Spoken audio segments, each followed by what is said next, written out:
semuanya. Perkenalkan, nama saya Kartika Sari Siregar dengan NIM 2430200019 dari Prodi Bimbingan Konseling Islam, Fakultas Dakwah dan Ilmu Komunikasi, Universitas Syekh Ali Hasan Ahmad Ad-Dari Padang Sidimpuan. Pada video kali ini, saya akan membahas sebuah fenomena yang sangat dekat dengan kehidupan masyarakat Indonesia, yaitu pinjaman online atau yang sering disebut dengan pinjol. Dan bagaimana praktik pinjaman online ini ditinjau dari perspektif usul fikih, khususnya menggunakan pendekatan maqasid al-syariah. Di era digital saat ini, pinjaman online menjadi solusi instan bagi masyarakat yang membutuhkan dana cepat. Hanya dengan bermodalkan KTP dan ponsel, seseorang bisa mendapatkan pinjaman dalam waktu singkat. Namun, di balik kemudahan tersebut, muncul berbagai permasalahan serius yang patut kita kaji dari sudut pandang hukum Islam. Pinjaman online di Indonesia berkembang sangat pesat, baik yang terdaftar resmi di OJK maupun ilegal. Banyak masyarakat tertarik menggunakan pinjol karena prosesnya yang cepat, tanpa jaminan, dan pencairannya instan. Umumnya, pinjol digunakan untuk kebutuhan mendesak seperti biaya pendidikan, kesehatan, atau kebutuhan sehari-hari. Namun, dalam praktiknya, banyak pinjaman online yang menerapkan bunga yang sangat tinggi, denda berlipat, serta cara penagihan yang tidak manusiawi, seperti teror, ancaman, dan penyebaran data pribadi. Tidak sedikit masyarakat yang awalnya meminjam dengan nominal kecil, justru terjebak dalam lilitan hutang yang semakin membesar. Fenomena ini menunjukkan bahwa pinjaman online tidak hanya berdampak pada aspek ekonomi, tetapi juga pada kondisi psikologis dan sosial masyarakat.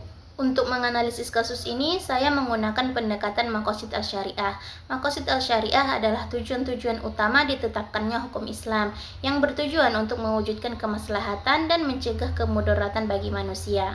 Secara umum, maqasid al-syariah mencakup 5 tujuan pokok, yaitu menjaga agama, menjaga jiwa, menjaga akal, menjaga keturunan, dan menjaga harta. Setiap hukum Islam pada dasarnya ditetapkan untuk melindungi 5 aspek tersebut. Jika kita melihat praktik pinjaman online dari sudut pandang menjaga harta atau hifz al-mal, maka pinjol dengan sistem bunga dan denda yang tinggi justru merugikan pinjaman. Harta yang seharusnya digunakan untuk memenuhi kebutuhan hidup malah habis untuk membayar bunga dan denda. Hal ini bertentangan dengan tujuan syariat yang ingin melindungi harta manusia dari kezaliman dan kerugian. Selanjutnya, dari aspek menjaga jiwa atau hifz an-nafs, tekanan yang dialami oleh korban pinjaman online seringkali berdampak pada kesehatan mental. Teror penagihan, rasa takut, dan beban hutang yang terus bertambah menyebabkan stres berat, depresi, bahkan dalam beberapa kasus mendorong seseorang untuk mengakhiri hidupnya. Di dalam Islam, segala bentuk praktik yang membahayakan jiwa manusia jelas tidak dibenarkan. Selain itu, dalam kaidah fikih disebutkan bahwa menolak kemudaratan harus didahulukan daripada mengambil kemaslahatan. Meskipun pinjaman online memberikan kemudahan dana secara cepat, namun mudarat yang ditimbulkan jauh lebih besar dibandingkan manfaatnya. Oleh karena itu, praktik pinjol yang merugikan ini tidak sejalan dengan prinsip dasar syariat Islam. Majelis Ulama Indonesia melalui beberapa fatwanya menyatakan bahwa praktik pinjaman online yang mengandung unsur riba, gharar, dan kezaliman hukumnya adalah haram.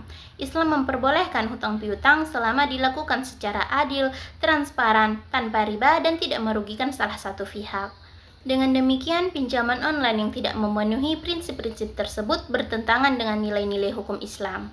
Berdasarkan analisis menggunakan pendekatan maqasid al-syariah, dapat disimpulkan bahwa praktik pinjaman online yang mengandung riba, bunga berlebihan, dan penagihan yang tidak manusiawi bertentangan dengan tujuan utama hukum Islam, khususnya dalam menjaga harta dan menjaga jiwa.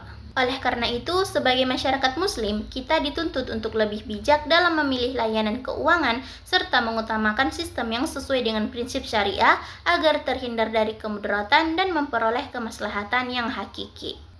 Demikianlah analisis yang dapat saya sampaikan, semoga bermanfaat untuk kita semua. Saya akhiri dengan salam, wassalamualaikum warahmatullahi wabarakatuh.